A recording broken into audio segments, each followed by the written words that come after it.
We have been affected in the plus size modeling industry, and as she was sharing, overall by deep issues that are rooted in racism. I mean, the fact that folks despise larger bodied individuals roots back to racism. Hello YouTube, and welcome to the Body Honesty Project. My name is Lydia, and today we are doing another Tess Holiday video. But you will not just be hearing my voice on the subject, because once again I have brought on a guest. And this guest is pretty special to me, because he was the first YouTuber in this space to notice my channel and engage with me. And for I think about a year now, we've been in contact quite a bit, and I've even appeared on his channel. So I bet you already know who it is, and I won't make you wait any longer. So on to the chat. So joining me today, we have Mr. Alan Roberts on the channel. And Alan, I know that pretty much all of my viewers already know you, but for the one or two that don't, can you please introduce yourself? Well, my name is Alan Roberts. I am basically a YouTube loudmouth or an internet loudmouth that kind of has transitioned into looking out for the health of our population, as I see it. I was a healthcare executive for about a dozen years and focusing on nutrition and healthcare from everything from hospitals, skilled nursing, assisted livings, rehabilitation centers. I've helped write disaster policies for several counties in the United States. I've been sat on those committees. And then about 2018, I started to do just kind of YouTube roasting comedy, and it focused a lot on other fitness professionals and on the fat acceptance community. And then as time has progressed, I've gotten a lot more focused as a person that's lost about 100 pounds myself. I've gotten a lot more focused on the obesity epidemic and trying to wake people up to the very serious issues we are having right now. I've run several businesses. Every Damn Day Fitness is the one that most people know me by. We really don't go by Every Damn Day Fitness anymore, although it's still a working, functioning business. My wife and I coach anywhere at any given time from 100 to about 150, 200 people on how to build healthier habits.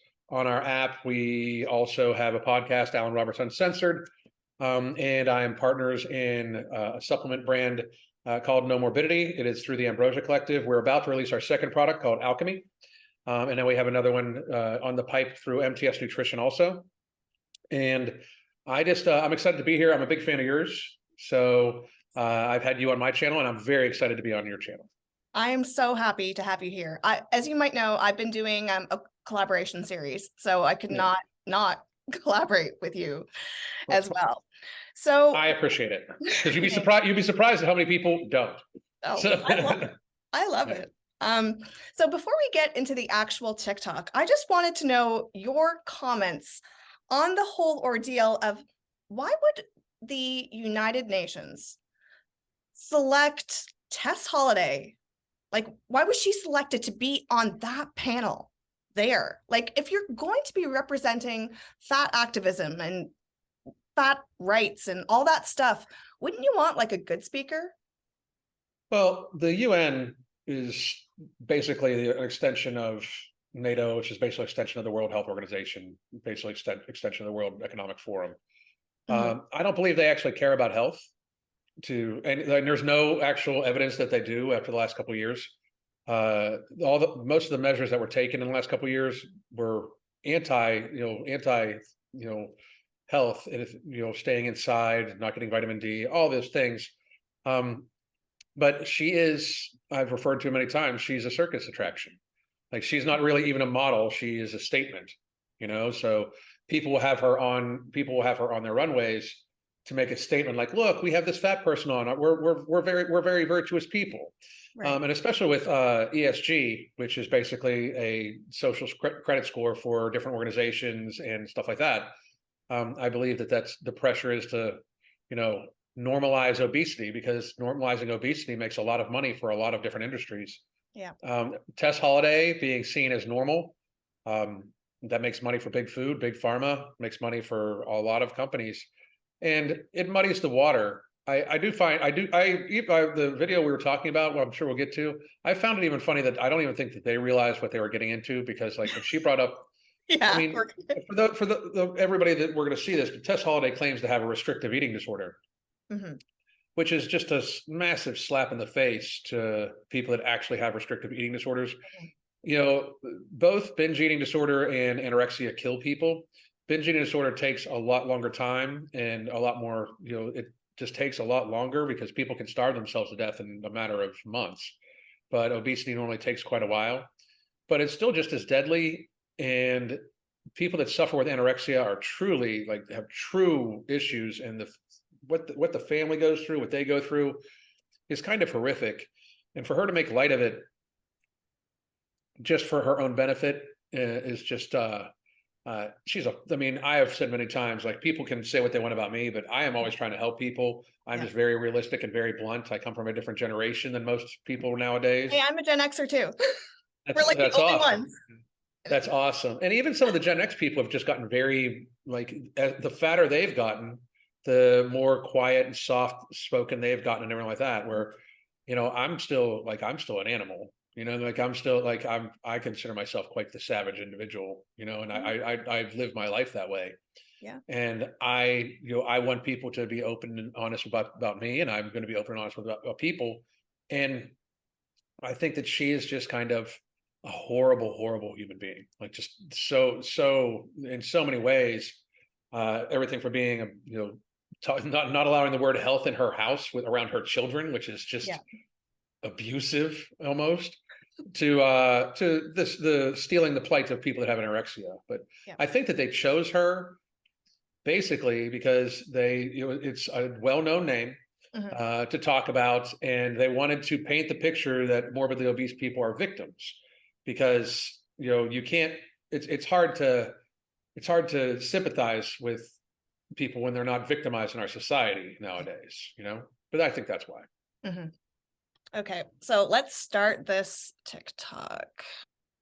She's I'm sure like, many in the room know that with weight discrimination, we see this showing up in schools, with downgrading by teachers, with admission to college. We see it in the workplace, people in larger bodies not being hired, not getting promoted, getting lower salaries. I wanted to know about your thoughts on the perceived discrimination, because I do believe that some of it is real, but then there's a lot of this new wave of discrimination, which is like, if I don't win, it's discrimination. right. So like in school, for example, if an overweight child gets a bad grade on a math test because the teacher doesn't like that they're overweight, that's discrimination. But we're getting the kind of discrimination of, my child showed up for tryouts every single day, wore the uniform, did everything, and didn't make the team. He can't keep up with the kids running up and down the court. Right. That basically, kind of stuff is happening. yeah. I would argue that I would love to see like stated examples of the discrimination against grades. I would like to see this, because frankly, I don't believe that. I really, especially for things like you said, like math and science, the answer is the answer. You know, like the answer is always going to be the answer. So I'd like to see examples of that where they get downgraded on grades. The hiring thing, I run several businesses, and I ran like $100 million worth of business for my old company when I was a healthcare executive.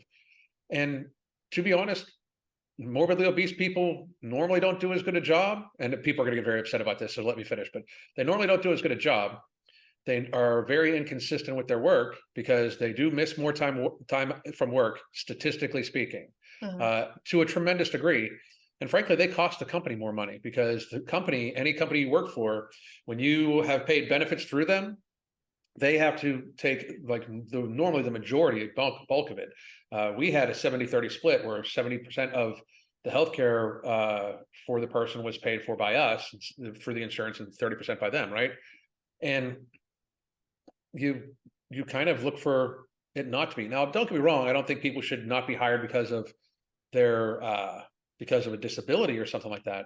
However, I don't think obesity is a disability. I think obesity is a self-inflicted state of life status that if you are upset, like like if somebody is in a wheelchair, accommodation should be made, because they can't do anything about it unless they're only in a wheelchair because they're super morbidly obese, right? But as a hiring manager, I would wonder about how many days of work this person is going to miss. how effectively they can move around. A lot of jobs have physical requirements where you're going to be on your feet for at least 6 to 8 hours a day. Is that possible with a lot of morbidly obese people? This isn't discrimination. This is just, can it be done? Right. Can you safely lift weight? There's the other things of like, are you a danger to the people around you? If you work in a very tight setting, especially like a kitchen setting, like I ran a lot of kitchens. If you're in a kitchen setting and like that, and you are bigger than what the average person is in the kitchen, you could hurt somebody fairly easily, slips and falls. There's workman's compensation. There's so many things like that, right? And I just think that, what another determinant is when morbidly obese people get injured or do get sick, that their care is actually more expensive because they have a higher level of care. They need more people. They need more resources used. So there's that the company pays for. Now, discrimination, if it's just like, I think you're ugly, that to me is ridiculous. Skin color discrimination, like complete aesthetics aside, being morbidly obese does affect a person's ambulatory abilities. It affects their cognitive abilities, as we're finding out in many, many, many studies. It causes immature behavior. It causes issues with executive function of the brain, such as self-starting, perseverance, awareness, like personal awareness. That it causes immature behavior. That makes so much sense now. Yeah, there's multiple studies that show that, especially if they were morbidly obese when they were young. When you're morbidly obese when you're younger, your brain actually develops less gray matter due to the systemic inflammation. So if you're a parent out there and you have a morbidly obese child, you're raising them to be stupid. Or not stupid, but less smart than what they would be, because they're not going to develop as much gray matter. And the gray matter shrinks down in morbidly obese people when they've been morbidly obese for an extended period of time. But many studies, was a recent one that showed that like the cognitive decline rate is increased by 28% based off of the foods that are normally eaten by morbidly obese people. Because let's be in the real world, we realize that morbidly obese people are not that way because they're eating veggies and rice and meat, right? There's no way you could eat enough quantity of that to get to that size. No way. No. Eating constantly. You're eating constantly, and it's normally high, empty calories, ultra processed carbohydrates, and those foods, when eaten in more than 20% of the total daily caloric intake, have been shown to have an increased cognitive decline of 28% and an increased executive function of 25%. The executive function one is the very serious problem. Yeah. Because that is perseverance, self-starting, maturity, like that's, being able to finish a task, those sorts of things. And when you consider that that's just at 20% over the course of like anywhere from 6 to 10 years, I believe the study was, when you look at that for a mean of 8 years, most Americans eat about 60% of their total daily caloric intake from ultra-processed food.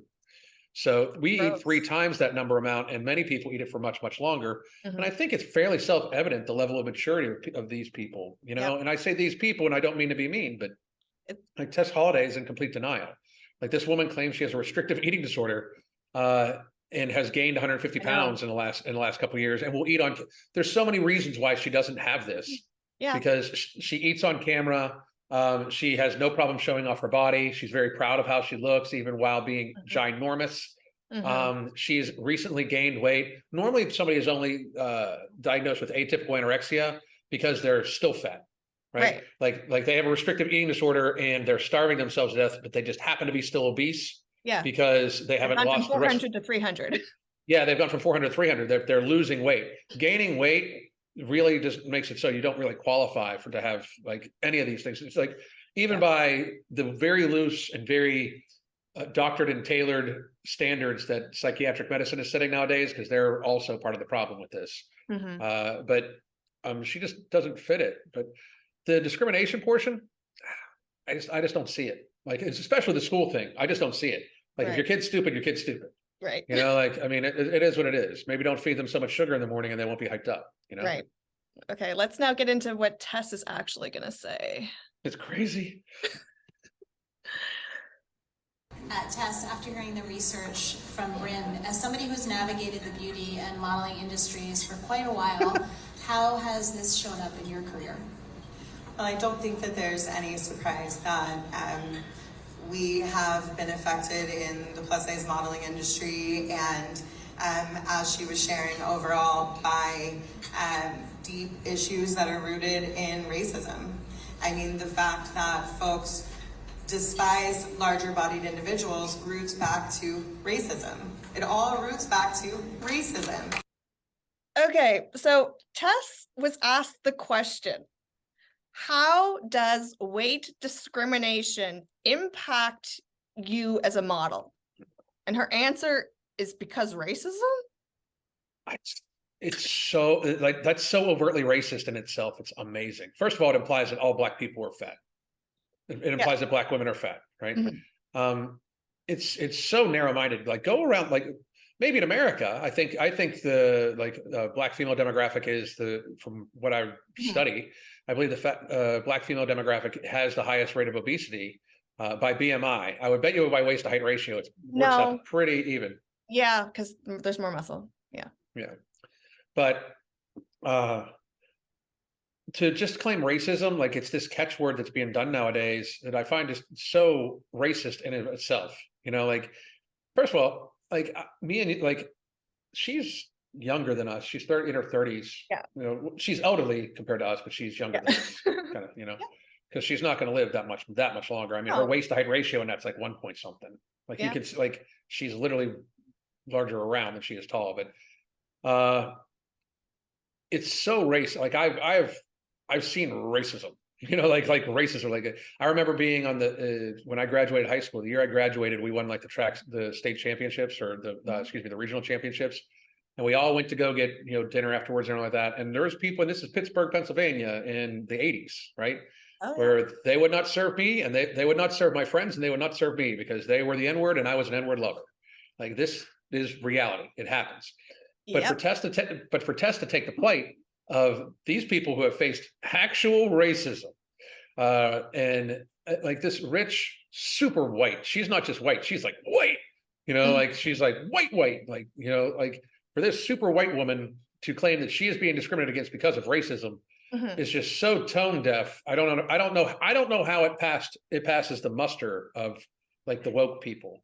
You know what I mean? Like, I don't know how, because I don't understand the wokeness necessarily, but I don't understand how that's an okay thing where you're basically hijacking somebody else's like discrimination. But they do it a lot. They say it's, Tess has also said that it's, you know, rooted in homophobia too, like being like implying that all homosexuals are fat people. Like, all about building that shield, right? Like, Yeah. I want to surround myself with all the different protected groups, so I am therefore protected. You can't criticize me if I'm aligned with all these other people. But people of color like me and like Michelle will say, stop grouping us with you. We don't not agree. Yeah. Not all women of color agree. Well, I mean, I just don't. First of all, it's horrible for women of color because it sets them up to believe like if they are big, that they're just big because they're Black.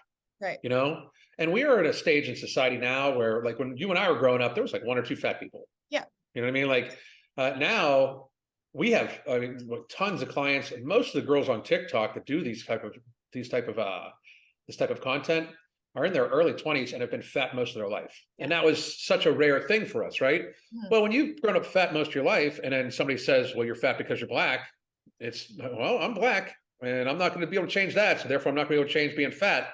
And it really is just a detriment to them too, you know, when in fact, like, it has nothing to do with that at all. Like, of course, people are going to say like there's social economic. I would argue that it's more cultural in the foods, because if you look at Black people from around the world, most, you know, it's not predominantly obese the way it is. Like, I believe it's how we kind of eat in America more than anything else, you know. And to a great degree, like, society is going to suffer from what it allows. It is totally the diet. I'm sorry, like, I'm Asian and people say you're naturally skinny because you're Asian. I have many fat Asian friends that eat the American diet. If I eat like that, I've shown you photos. I have been fat. I'm not immune. Yeah. Calories in, calories out. I'm not immune.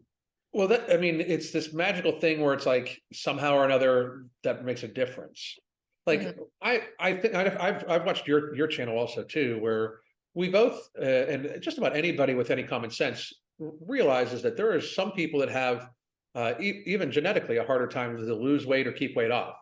It just sucks for that person, and I feel bad, but that's not the excuse. That's the reason to actually be more meticulous and be healthy. Yeah. Like I cannot eat processed carbohydrates. I can't. Like it will make me like it will make me hungry. And not only can I not do it now that I don't eat them that much, when I have had sugar here and there, I can feel the inflammation. Like I can actually feel it, right? But you know, if I had hypothyroidism, a woman with PCOS, all these things, it's weird how we put the cart before the horse, because most of the time hypothyroidism and being on and having PCOS, the the very negative symptoms and issues with it are exacerbated by being morbidly obese. Like like if you watch what you eat, especially stay away from, you know, inflammatory ultra processed carbohydrates, but then you also are at a healthy body weight. Most women don't really like their PCOS kind of goes away a little bit, like not all the time, not all the way. I didn't think Michelle just had a hysterectomy not too long ago to take care of hers, but like for a lot of people, it definitely lowers it down. It's not an excuse; it's the reason to be healthy, you know. And I hear that all the time, like, well, I have PCOS, so I'm going to be fat. Like that's just like it's another thing that this death cult of fat acceptance is literally putting out to people, that is so negative and gets people to not buy into their own health, like not buy into the self accountability of like, well, it just happens to be harder for me, you know. Like it's weird, like as I get older I notice, like, you know, even if I wanted to build a lot more muscle right now, I wouldn't be able to. Like, and it's not because I don't think my body's running well, like, it's not because I'm not producing enough hormones. It's because my joints just aren't going to take it. Like, I mean, my joints are like to actually be able to lift the amount of resistance I would need to build up more muscle. My joints are just going to say no. You know, like, I mean, they're just absolutely not going to allow it whatsoever. But that doesn't mean I stopped working out. That means I changed everything. So now I do just a lot higher volume. I work out with very light dumbbells. I think the heaviest dumbbell I touched in the last week was 20 pounds. And I work out on a TRX. Like, you just change up, because like you can't just lay there and wallow, right? But that's, I think this group of people want to be able to do that. They want to be able to, just like you said, build this wall of protection around them, that instead of actually taking self-accountability for themselves, they have to absolutely be catered to and be like given like a silver platter to, it's okay. And not only can you keep gluttoning yourself to death and into societal burden, but we will make accommodation for you on everything from, like, I saw that there was a petition out not too long ago to remake all the rides at some amusement parks so they could accommodate big people. Like, physics exists, you know, like, like, and if, like, say, like, you're in a chair, like you're in a ride and you're next to a person that's twice your, that's like 300 and some pounds. That's dangerous for you. Like, we're not gonna be able to make, like, that's why there's a weight minimum too, to be on a lot of these rides, you know, like it's about physics, right? And they do a weight distribution as well. Like, if you ever show up at a park and it's not completely full, they'll say, no, you can't all sit there. We're gonna put you where it's safest. That's the same as air travel. I don't know if you've ever flown on like a Cessna or a small one or something like that. Like, they weigh you and your bags, and like they're like, okay, you sit on this side, you sit on this side. They don't care who you're with. They're just like, you sit over here, you sit over here, you know? Yeah, for sure. And until the country actually addresses the violence that, frankly, white supremacists and white folks are causing to people of color and the systems that uphold those, it's going to continue to happen. So Tess has moved on from the history. It's rooted in racism, and now we're talking about the systems that uphold it. Right. And I will agree. Okay, there are systems that were in place to hold up racism. Most of them have come down. We still have some social ones that we're working on. And I will agree that there are some, if we're going to buy into her definition of fat phobia, there are systems that hold that up.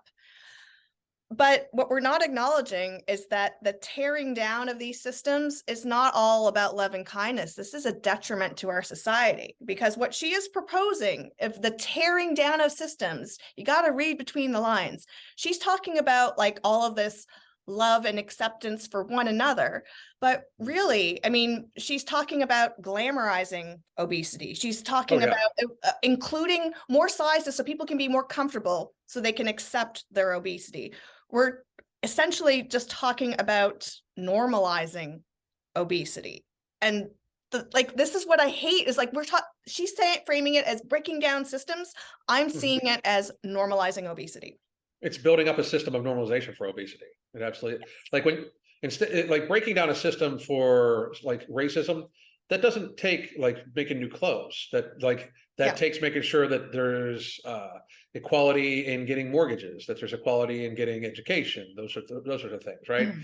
And I'm always going to argue, especially about the education portion, like the like race should play no part in it at all. You know what I mean? Like absolutely not, because that doesn't set the person up well either. I mean, if you are accepted to a university just because of your skin color, that doesn't actually help you, because it really doesn't, and I just don't find it, I find it to be kind of this thing where it allows people to not try super hard, but the same thing is like legacy entries to like universities. Like just because your dad's rich and he went here does not mean you should go here. Right. Like what happens if you're stupid, Right. but the clothing thing and the different seats and the crazy stuff that's going on about the airline seats right now and everything like that. Yeah. Like this is absolute accommodation at the burden of the rest of society, because all this stuff is going to raise the prices of everything, especially air travel. That would raise the prices astronomically if we would make seats bigger. I would have a hard time believing that like somebody your size would be safe, or my wife's size. My wife is like 5'1", and she weighs about 110 pounds. Like it wouldn't be safe for her to sit in a seat designed for a 400-pound person. Like, I mean, it's just, I have a hard time believing that would pass the safety muster, right? And when we do these things, it does just normalize this, and it removes the incentive for people to lose weight. To even like Tess Holiday's, I always like to do the guess, but she's got to be in the 400s, like 425, 450. I think she vacillates like somewhere around like, the 390 to 450 pound range. I've seen a few pictures of her where I compared them to Amberlyn Reid's size, and she looked just as big as Amberlyn Reid. Yeah.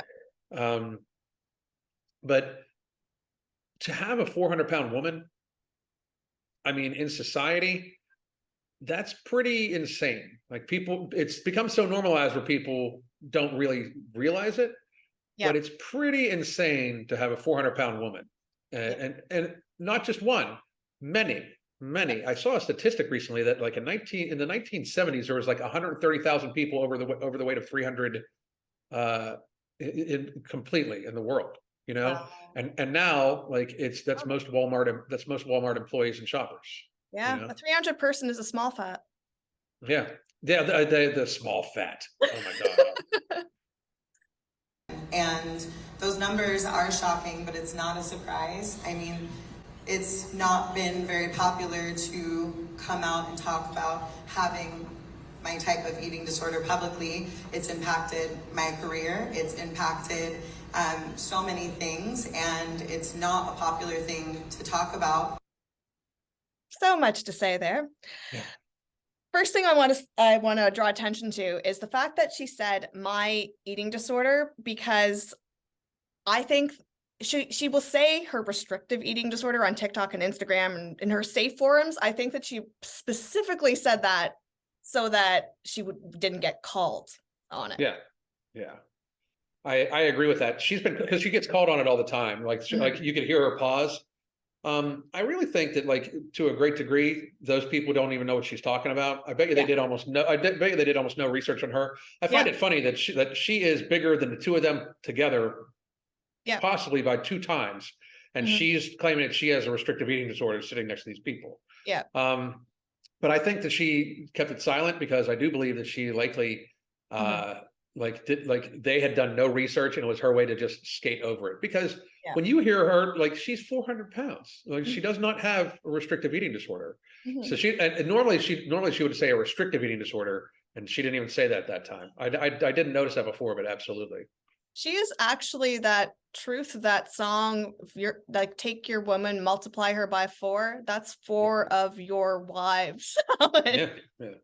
Literally. She's that's another reason why I hate the word plus size. Like once it gets to the point where you're 2 times or more the size you likely should be for your height, you're not plus size anymore, you're multi-sized. Yeah. You know, so I mean, and it's just like an accuracy thing, but it's calling Tess Holiday plus size. Plus size fits into like a woman that has like 30 pounds on her, and Tess Yeah. Holiday somehow fit in the same category. Like it's the watering down of language for just to make it more acceptable, you know? She did say that her speaking of her ED impacted her career. Do you think that it did impact her career at all? She is almost 38 years old, I think.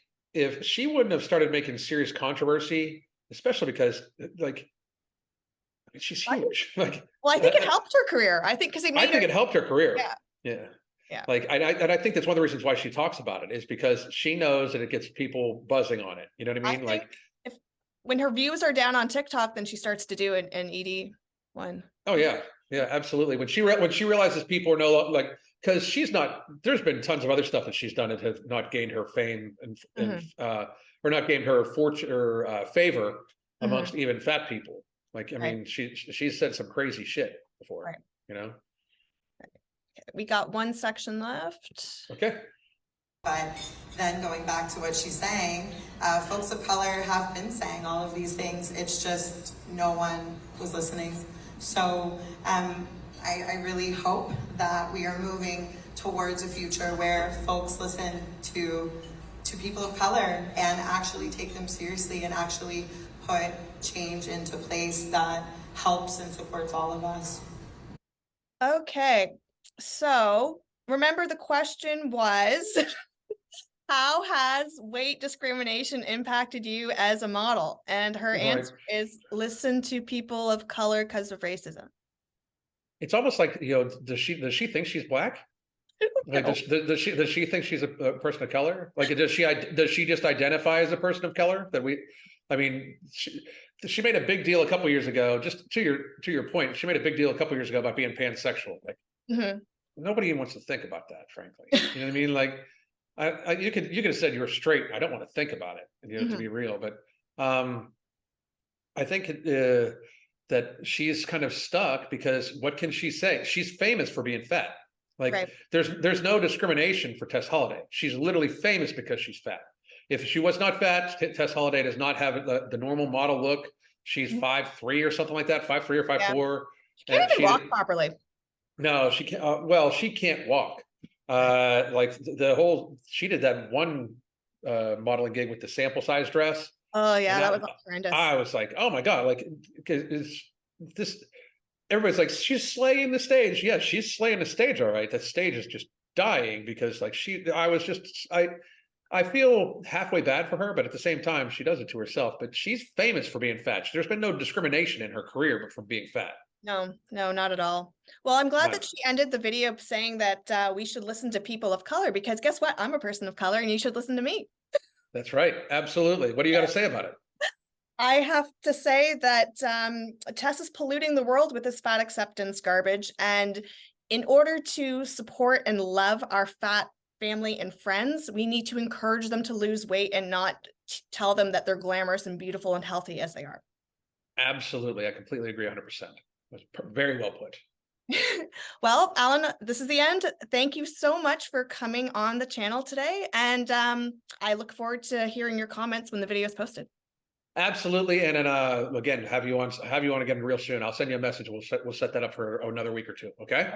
Sounds great. Thanks. Sounds great. We'll talk soon. Bye. Bye.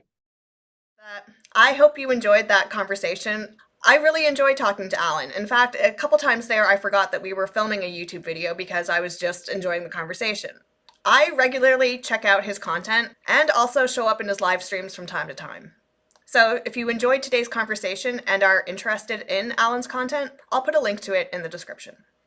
So until next time, stay body positive, but also body honest.